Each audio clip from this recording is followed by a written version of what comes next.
I'm about to read again from my journal, which recently has become handwritten. So if I end up repeating sentences, it is because my writing is pretty clunky, and there's going to be a few other errors in there that may throw me. Otherwise, it's pretty straightforward and short. Here we go.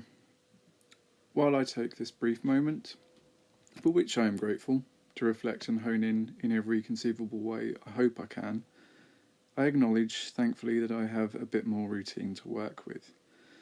Though any creative practice continues to diminish under my underestimated time planning.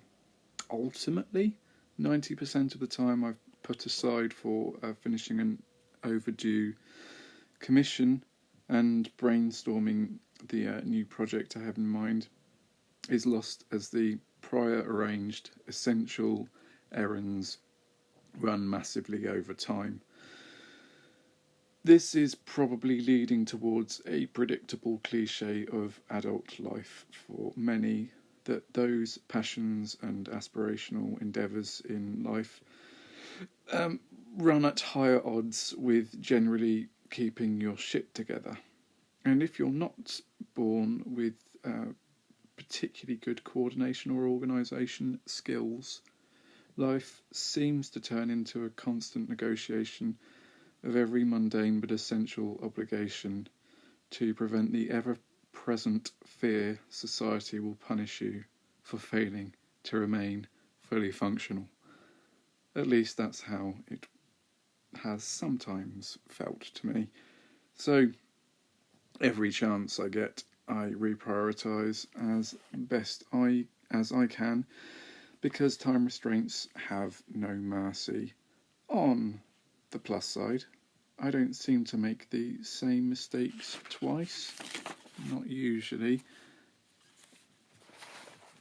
No pun intended for what reads here next, as I have just flipped the sketchbook over. But anyway, on the flip side, I can't deny there's been some problem solving addressed.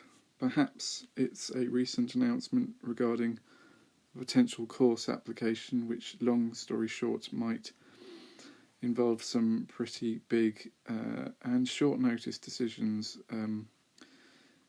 relating to the next 3 years or so. But I'm not going to use this journal to brainstorm a decision like that. I only acknowledge it as the latest necessary hold-up in the art proceedings. So I thought I'd start rolling these entries out on TikTok. It's definitely going to be an unwelcome test on some people's attention span, but here's my thinking behind it.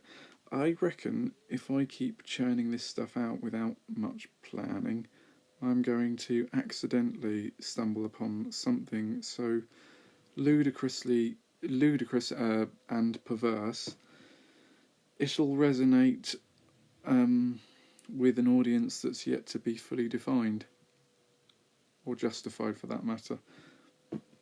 While anticipation brews for that happy accident, I'd like to close with this. 2 days passed in the space between the last paragraph, and a trip to the cinema gave me a valued break from the mundanity in my life. It's given me a clear perspective, but I can't yet say to what end.